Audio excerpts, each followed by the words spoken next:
kitchen plays an emotional role in the lives of everyone. We all remember growing up and smells of baking or cooking. They say olfactory memories from the nose. Smells are some of the most powerful, and I have them as well. I remember the community pool when I was a kid and the snack bar hamburgers. It's a very specific smell, like camp when you're a kid, things like that. Yeah, I had a woman come to the cooking school and tell me that she can't cook.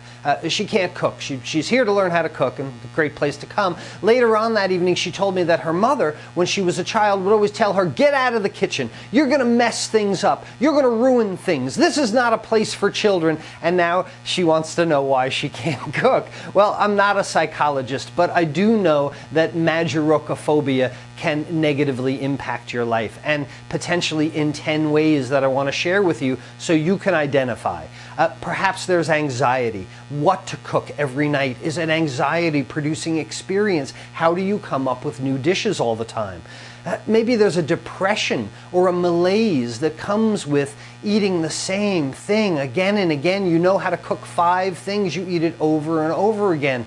And you know, empty calories from restaurant takeout and fast food leads to lethargy. You get very tired, you don't sleep real well. Those are some serious effects that the negative impact of the fear of cooking can have on your life. Now, not nearly as serious as that, perhaps embarrassment. You know, are you the one that goes to the potluck and always brings the napkins and the forks? Perhaps you have a fear of cooking because of embarrassment.